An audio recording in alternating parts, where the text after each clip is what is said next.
Alright, Schlockmeister fans, we're going to watch an 80s horror movie. Not as well known, but I think it's a good one. Let's check it out, Grandmother's House.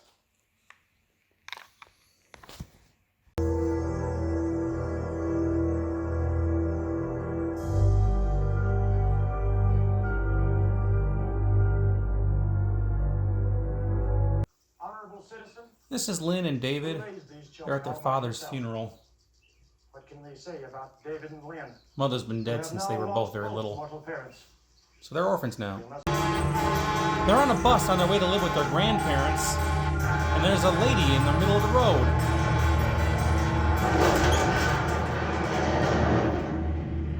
What the hell was that? So they arrive at the orange grove field where Grandma and Grandpa live. You might recognize Grandpa from Seinfeld. How are you? So David has this really cool night scope that his dad gave him, and he's looking out the window, and look closely as he looks through it, and you might see that strange woman. You were born in this room. Anyway, like the next day, he sees Grandma and Grandpa carrying in what appears to be a body. What the hell's that all about? Over the threshold. Come on, keep going. Come on. Lay down a second.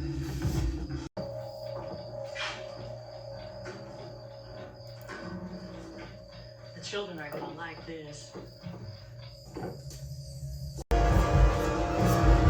Body is laid out in the basement, and of course he's gonna knock a jar over. Busted. Thing. You killed that woman. I'm gonna have to kill you now. I have no choice.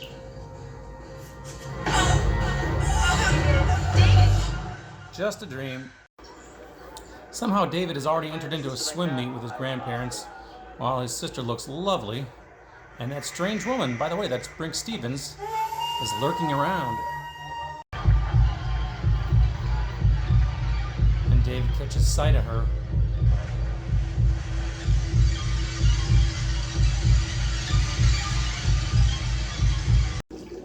This is Kenny. He meets Lynn at the pool, and he's kind of fascinated. I get it, Kenny. I get it.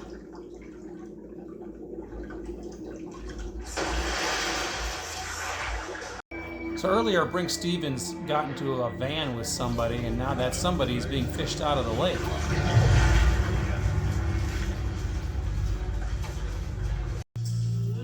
So the grandparents had some company come over, and they also brought their own grandkids. So each of them paired off. Who did it? Ask your grandfather about it. That's all I'm going to tell you. This is her care. That's where the body is. He thinks his grandparents killed somebody. So while the girls are swinging in the orange grove, Brink Stevens is lurking around again. Who is she? Did you explode a bomb over water? On his way back home, David sees Grandma and Grandpa, and they appear to have that strange woman, Brink Stevens. That's not normal. And David finds that woman.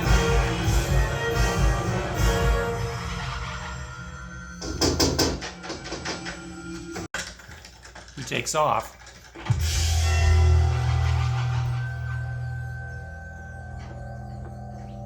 Hey, Spike! Get your butt out of here, man! Time to burn burger! I've just gone down the tube for this gang.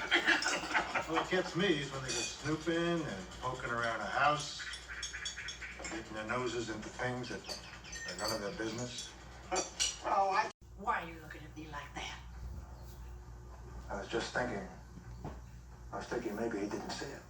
You know damn well he saw it. We have to do what we have to do.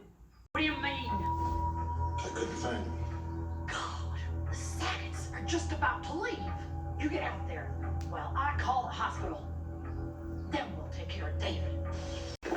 So while Lynn goes out with Kenny, David is, unbeknownst to anybody, stuck on the roof.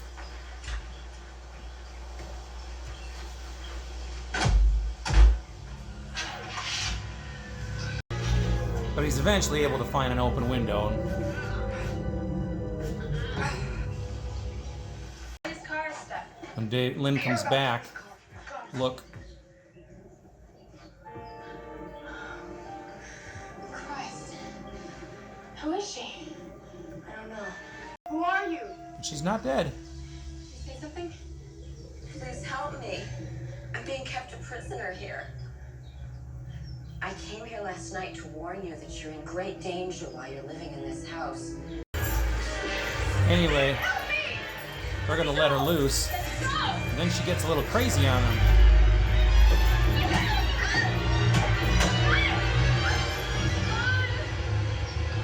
There's a woman in the garage. She tried to kill David. Hit up the truck, for Christ's sake! We did. Anyway, Lynn and David take off and they flag down a passing cop who comes to investigate. Doesn't find anything, including Grandma and Grandpa.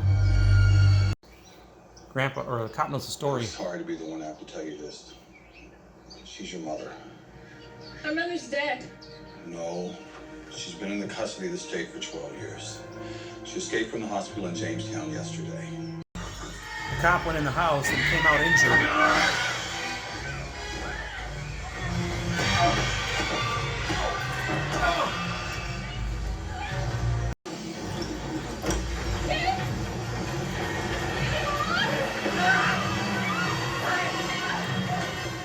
They're eventually able to shake her off.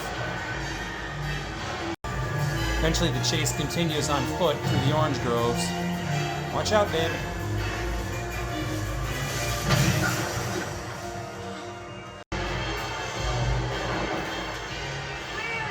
And now Mom has the car.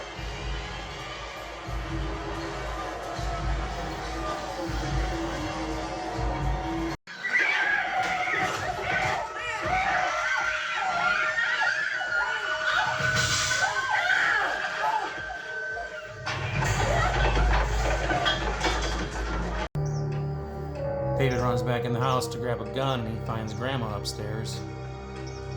A bloody Grandma.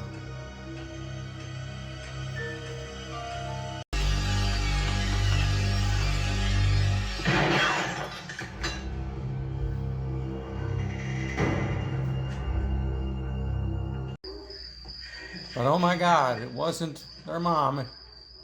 You killed Kenny!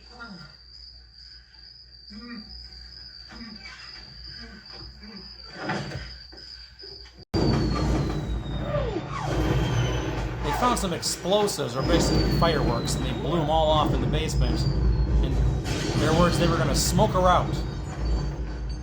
I don't know if it worked. But the next thing you know, the cops show up. Who shot you? Who did this? Alright, let's move him out. Found this in the basement. Another rocket. I think a day or two may have passed here. He got out of the hospital, and then he sees Grandpa carrying his mother again. This isn't gonna hurt you. Then we get a reveal. I promise. Just like that night. I told you it wasn't gonna hurt, remember? And you had David. Yep. My son. Grandpa raped his daughter and had David. You're my father. You're my father!